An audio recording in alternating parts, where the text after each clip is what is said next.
আসসালামু আলাইকুম প্রিয় দর্শক, আমি আজকে আপনাদের দেখাবো চিকেন ভেজিটেবল রেসিপি।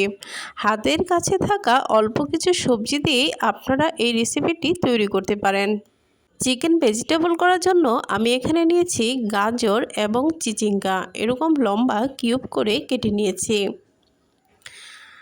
আর সাথে দিয়েছি এখানে পেঁপে এবং বরবটি। এই দুটোই আমি এরকম লম্বা লম্বা স্লাইস করে কিউব করে কেটে নিয়েছি এবং আমি এখানে নিয়েছি কয়েকটা পেঁয়াজ, খোসাগুলো আলগা করে নিয়েছি। এখানে যেহেতু আমি 10-12 জনের মতো লোকের পরিমাপে সবজিটা রান্না করব, এজন্য আমি বেশি পরিমাণে সবজি নিয়েছি।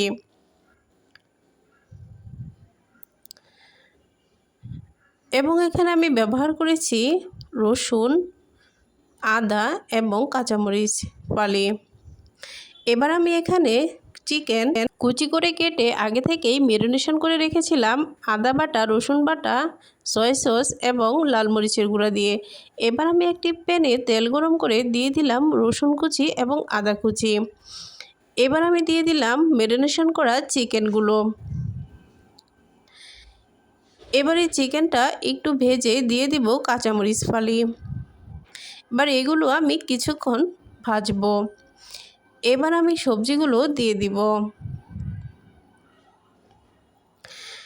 এখানে আমি একে একে সবগুলো সবজি দিয়ে দিব, কিন্তু পেঁয়াজটা আমি কিছু পরে দিব, মানে সবজিটা হয়ে যাওয়ার কিছুক্ষণ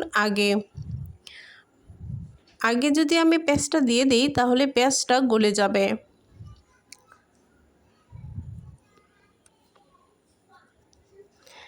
এখানে আমার পাতিলটা অনেক বড় হয়ে যাওয়ায় আমি পাতিলটা আবার চেঞ্জ করে নিয়েছি।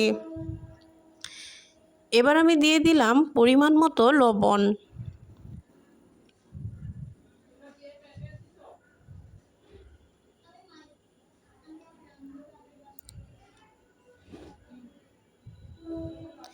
এবার আমি এই সবজিটা কিছুক্ষণ কষিয়ে নেব।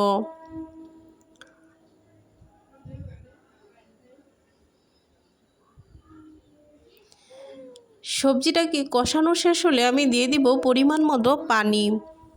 চাইনিজ ভেজিটেবলগুলো যেরকম একটা ভাব থাকে, বেশি ঝোলও না আবার বেশি কষা কষাও না, ওরকম ভাবের পরিমাণে আমি এখানে পানি ব্যবহার করেছি।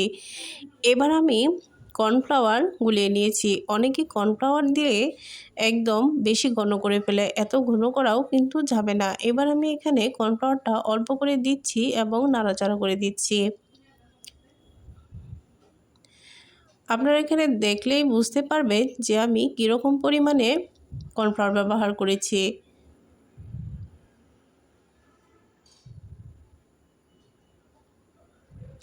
এবার যে আমি দিয়ে দিব পেঁয়াজগুলো।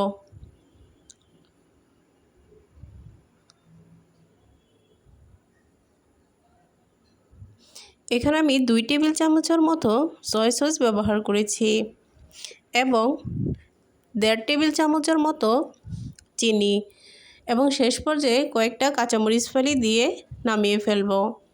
এবার দেখুন সবজিটা আমার কেমন হয়েছে।